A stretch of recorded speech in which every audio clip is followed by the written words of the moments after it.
दोनों सीढ़ियाँ खड़े हो गए अभी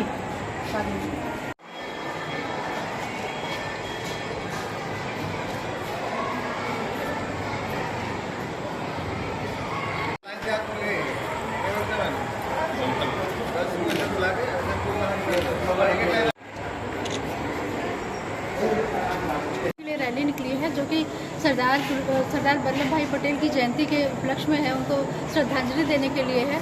जैसे कि हम सब जानते हैं कि उनका जन्म 31 अक्टूबर 1875 को गुजरात के नाडियाड में हुआ था। उनकी पढ़ाई लिखाई पहले गुजरात में हुई थी, प्रारंभिक शिक्षा, और बाद में उन्होंने लंदन जाकर के बैरिस्टर की पढ़ाई की। अहमदाबाद वापस आकर के वो वकालत कर रहे थे, लेकिन गांधी जी की प्रेरणाओं से वो राजनीति में आ गए और गुजरात की दिशा दे करके, किसानों की दिशा के दे करके वो राजनीति उसमें भी आए, सामाजिक हित में भी आए। और सबसे पहला आंदोलन उनका था खेड़ा में।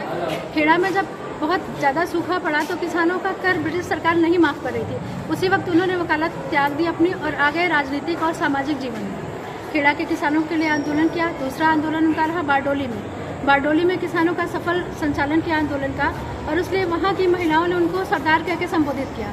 उसके बाद गांधी जी ने भी उनको बारडोला का सरदार कहा, तभी से उनको सरदार की उपाधि मिली। बेसिकली तो इनका नाम वल्लभ भाई पटेल ही था, लेकिन बारडोली आंदोलन के बाद इनका नाम सरदार वल्लभ भाई पटेल पड़ा। उसके बाद जब देश अपना स्वतंत्र हुआ तब भी बहुत समस्या थी, रियासतें बिखरी हुई थी। गांधी जी ने रियासतों के एकीकरण का जिम्मा जो दिया वो दिया सरदार वल्लभ भाई पटेल को। उन्होंने कहा कि तुम ही हो जो कि रियासतों को एक कर सकते हो। करीब 550 से ज़्यादा रियासतों को एकीकरण करने का काम किया। तभी से उनको सरदार भाई पटेल को लौह पुरुष की उपाधि दी गई। और लास्ट में इनका राजनीतिक जीवन भी रहा, बहुत ही देश के पहले उप प्रधानमंत्री थे। इस तरह से उन्होंने देश की सेवा की।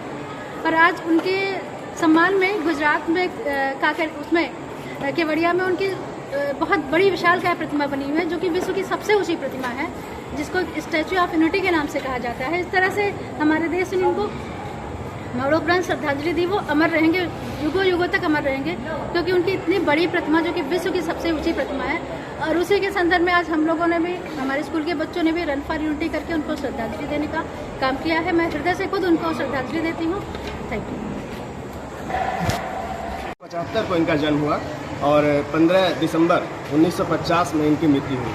लगभग 75 सालों तक इन्होंने देश की सेवा की और ये एक दृढ़ इच्छा शक्ति के धनी व्यक्ति थे, इसीलिए इनको लौह पुरुष के नाम से भी जाना जाता है।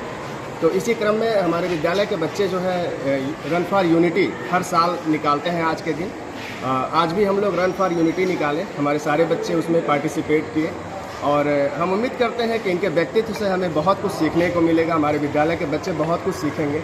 बहुत ही दृढ़ इच्छा शक्ति के धनी व्यक्ति थे ये, और इनका जीवन राष्ट्र को समर्पित रहा। ये पूरे राष्ट्र को राष्ट्रीय एकता में बांधने का काम किए, और ऐसे महापुरुष को हम विद्यालय परिवार की तरफ से सशक्त नमन करते हैं।